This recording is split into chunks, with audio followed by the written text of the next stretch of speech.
बिस्मिल्लाहिर्रहमानिर्रहीम। अस्सलाम वालेकुम नाज़रीन, उम्मीद करता हूँ कि आप सब खैरियत से होंगे। अगर आप मेरे चैनल पर नए हैं तो आप मेरे चैनल को सब्सक्राइब कीजिए। मुफीद घरेलू टिप्स। वो अफराद जिन्हें लो ब्लड प्रेशर की शिकायत रहती है, इनके लिए बाकायदगी से खजूर खाना इस मसले का बेहतरीन हल है।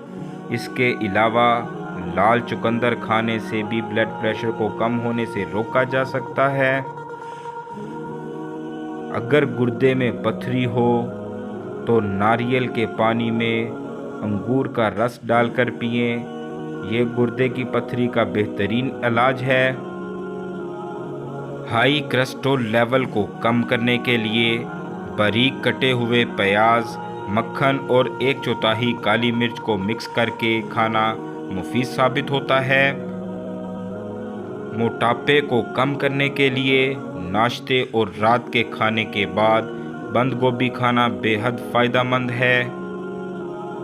एक केले को 1 कप दही में मिलाकर खाने से मुंह के छाले ठीक हो जाते हैं। नींबू के छिलकों के पाउडर में नमक मिलाकर ब्रश करने से दांतों का पीलापन और मैल कुचैल दूर हो जाता है और दांत मोतियों की तरह चमकने लगते हैं। दोस्तों, अगर आप हमारी ऐसी मज़ीद वीडियोस को देखना चाहते हैं तो हमारे चैनल को सब्सक्राइब कीजिए ताकि आने वाली वीडियो की नोटिफिकेशन आप तक पहुंच सके। मिलते हैं फिर अगली वीडियो में। अल्लाह हाफिज़।